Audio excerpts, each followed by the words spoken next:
ಲಕ್ಷ್ಯ ಕೊಟ್ಟರೆ ಕೇಳ್ರಿ.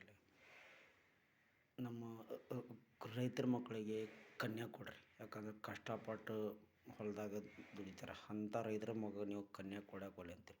ಮಳೆ ಚಳಿ ಗಾಳಿ ಬಿಸಿಲು ಅಂದನ ರೈತರು ಕಷ್ಟಪಟ್ಟು ಹೊಲದಾಗ ದುಡಿತಾರೆ. ಅವ್ರದ್ದು ದುಡಿಲಿಲ್ಲ ಅಂದ್ರೆ ನೀವು ಮಣ್ಣು ತಿನ್ಬೇಕಾಗೈತಿ. ಅಂಥವ್ರು ನೀವು ಮಣ್ಣು ತಿನ್ಬೇಕಾಗತ್ತೆ. ಅಂಥವ್ರು ರೈತರ ಮಕ್ಳಿಗೆ ಕನ್ಯಾ ಕೊಡ್ರಿ. ಯಾಕಂದರೆ ನೀವು ನೌಕರಿ ಅಂತೇಳಿ ನೌಕರಿದವ್ರು ಮಾಡ್ಕೊಬೇಡ್ರಿ. ರೈತರ ಮಕ್ಕಳಿಗೆ ಕನ್ಯಾ ಕೊಡ್ರಿ.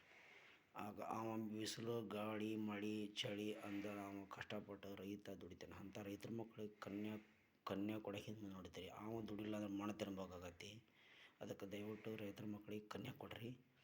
ಯಾಕೆ ಭೂಮಿ ಮೇಲೆ ಎರಡೇ ಬ್ರ್ಯಾಂಡ್ ಅವು ಯಾವಪ್ಪ ಅಂದ್ರೆ 1ನೇ ಬ್ರ್ಯಾಂಡು ನಮ್ಮ ದೇಶಕ್ಕಾಗಿ ಯೋಧ, 2ನೇ ಬ್ರ್ಯಾಂಡು ನಮ್ಮ ಅಣ್ಣ ರೈತ. ಇವು ಬಿಟ್ಟರೆ ಭೂಮಿಗೆ ಬೇರೆ ಬ್ರ್ಯಾಂಡ ಇಲ್ಲ. ಅಂಥ ರೈತರ ಮಗ ಕನ್ಯಾ ಕೊಡೋಕೆ ಒಲ್ಲೆ ಅಂತೀರಿ. ರೈತ ಬೆಳೆದ ಅಕ್ಕಿ ಪಕ್ಕಿ ಜೋಳ ತಿಂತೀರಿ. ದಯವಿಟ್ಟು ರೈತರ ಮಕ್ಕಳಿಗೆ ಕನ್ಯಾ ಕೊಡ್ರಿ.